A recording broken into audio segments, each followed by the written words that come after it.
As Linda Ronstadt's new album was setting sales records, a 15-year-old singer from Corpus Christi, Selena Quintanilla, was creating a sensation of her own at the Tejano Music Awards.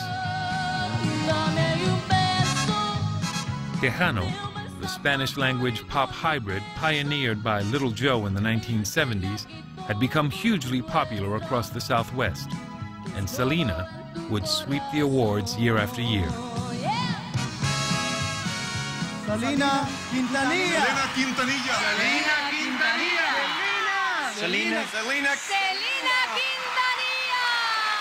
She was at the top of the Tejano world. You're spoiling me. But that world was limited. But I like it.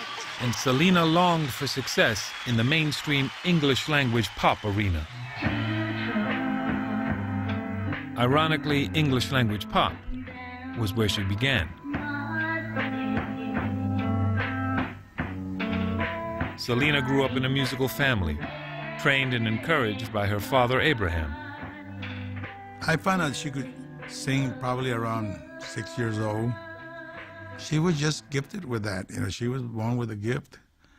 And that's when I decided, you know, I'm gonna try to make a group with him. Quintanilla groomed Selena's older brother, A.B., to play bass. His other daughter, Suzette, became the reluctant drummer. There was a brand new drum set there, and I was the only one that wasn't doing anything, so I was like, hey, guess what? Come here, I got something for you. Selena wanted to sing American pop music, but her father had learned some hard lessons playing music in Texas with a band he'd had years before called the Dinos. Once some promoters discovered that they were Chicano and not Anglo, they had gigs canceled on them. They were really forced to re-embrace their roots. And they found that their best audience were the people that wanted them to sing in Spanish. Abraham applied these lessons to the band he was building with Selena. He wanted them to sing in Spanish. And at first we were like, are you kidding me, Dad? Are you know, what's this? You know, like, it was foreign to us. We didn't like it.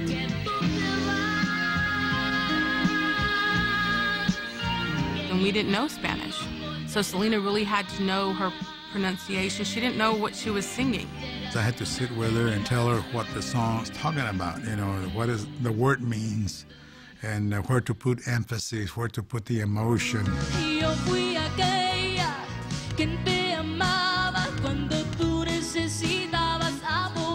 In 1989, when Selena was 17, a young record company executive attending the Tejano Music Awards sensed he was witnessing the birth of a superstar. I remember coming back to the tower over in Hollywood, the Capitol Records Tower, and saying to my boss, I said, you know, I think we found our Gloria Estefan. And he looked at me like, you've been here 3 weeks, give me a break.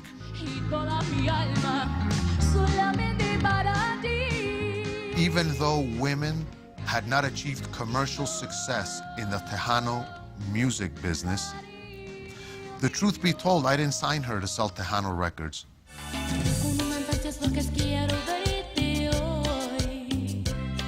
It was the crossover aspect that really knocked me out. Behar threw the resources of Capital EMI into promoting Selena, gambling that once she had a solid Spanish-language fan base, he could repackage her for the American mainstream. And as Selena's star rose, the Tejano music scene exploded.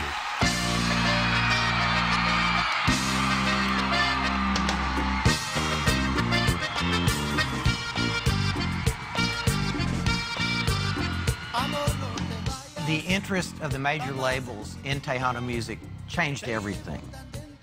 All of a sudden, Coca-Cola is interested in sponsorships. Beer companies are rushing and competing to get the bigger acts that are drawing. And every band has a new bus, every band has new outfits, smoke pots and light shows.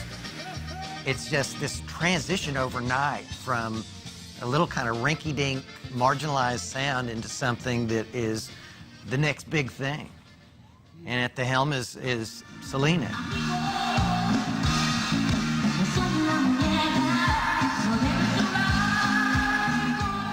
We had by now achieved tremendous success with her music in Spanish.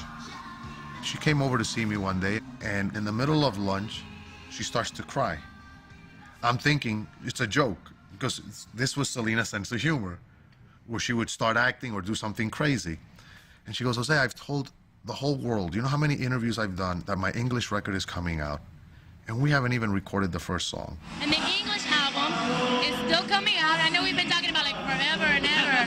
Ya hace como, ¿cuántos años? ¿3 años? 3 años. 3 años. I kept asking Jose, what's up with the mainstream American market? And he kept telling me it's not the right time. You got to build up a fan base. And finally, in the latter part of '94, Jose said, okay, we're ready for that now. By the time Selena played to a sellout crowd at the Houston Astrodome in February 1995, work on her English album had begun. How you doing, Houston, Texas? First I was afraid, I was petrified. This woman, you cross her over and put her in the pop arena, she's going to be the next Madonna. But then I spent so many nights just thinking how you did me wrong, and I grew strong, and I learned how to get along. She was going to be huge. I will survive. Oh, as long as I know how to love, I know I'll stay alive. I've got all my life to live, I've got all my life to give. I will survive. I will survive.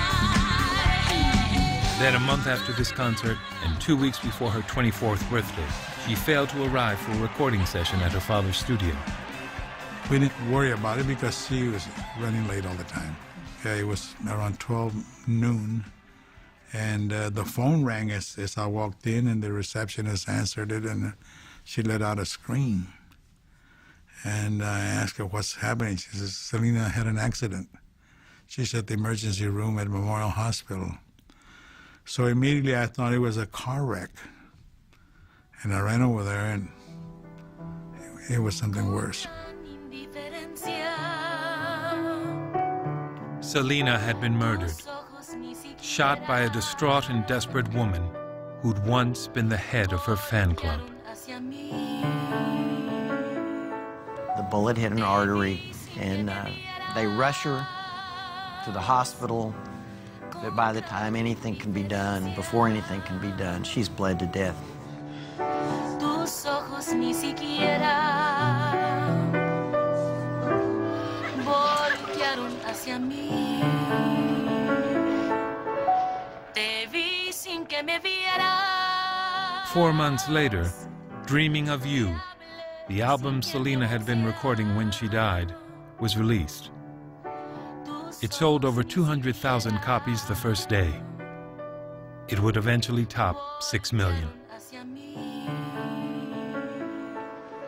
With its brightest star extinguished, Tejano music soon faded in popularity.